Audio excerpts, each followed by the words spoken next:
Fala galera, Paz UNB, subprograma 2010, terceira etapa. As questões que a gente vai resolver nesse vídeo aqui são as questões 47 e 48 do caderno Fraternidade.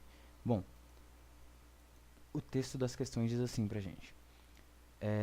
Na figura 1, está ilustrada uma partícula de massa m sobre a ação de um campo gravitacional uniforme. E na figura 2, está representada uma partícula sem massa e com carga q, sob a ação de um campo eletrostático uniforme. Com base nessas informações e nas leis da gravitação universal e do eletromagnetismo, julgue os itens 47 e 48 e faça o que se pede no item 49, que é do tipo B. Item 49 fica para o próximo vídeo, nesse aqui, 47 e 48. Bom, aqui a gente tem um objeto de massa m, certo? A uma determinada altura h, sob a influência do campo gravitacional, como a questão diz pra gente. E aqui a gente tem um campo elétrico sendo gerado por essas duas placas, certo? No caso de afastamento dessa aqui e de aproximação aqui da de baixo, então a gente tem um campo elétrico de cima para baixo, certo? Já que é uma carga positiva, a força elétrica aqui também seria de cima para baixo, o sentido dela. Mas, enfim, vamos analisar agora a questão que nos interessa primeiro, que é a questão 47. Ela diz o seguinte: se na figura 2 a distância entre as placas paralelas for de 2 cm e a diferença de potencial entre as placas for igual a 5 volts, então a carga mais Q estará sob a ação de um campo elétrico igual a 250 newtons por coulomb. Bom, o que ele está dizendo aqui? Que essa distância aqui, certo? A distância D entre as duas placas é de 2 cm e a diferença de potencial, a DDP, entre as placas é de 5 volts. É uma questão relativamente fácil. Tudo que a gente precisa lembrar é o seguinte, ó.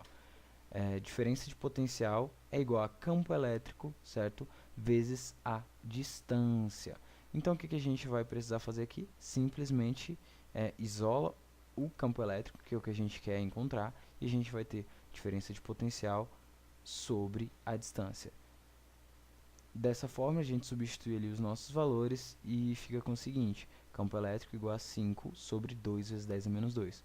Por que 2 vezes 10 a menos 2? Porque aqui a gente tem centímetros, então, passando de centímetros para metros, vezes 10 a menos 2 metros, tudo bem? Isso dá uma resposta para a gente de 250 volt por metro. Afinal, a DDP é dada em volt e a distância é dada em metros, certo? Mas ele diz que isso era igual a 250 newton por coulomb. A gente tem que lembrar que volt por metro é a unidade equivalente a newton por coulomb, que é a unidade do SI. Então, o que a gente tem aqui? Um item correto. Beleza, galera? Bom, tirar toda essa parte aqui da questão 47 rapidinho.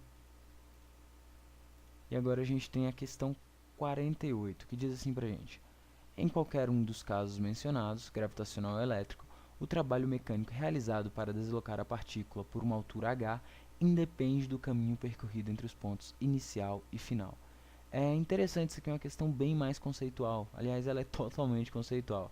A resposta ficaria assim, ó: o trabalho realizado depende apenas do deslocamento efetivo e não do trajeto realizado. Ou seja, é um item correto, porque ele diz pra gente que independe do caminho percorrido. Isso aqui é o nosso trajeto realizado. O que interessa pra gente é onde o corpo iniciou o movimento e onde ele terminou, ou seja, o deslocamento efetivo. Isso é que é relacionado com o trabalho pra gente. Beleza? Então, fiquei essas duas questões para vocês. Abraço.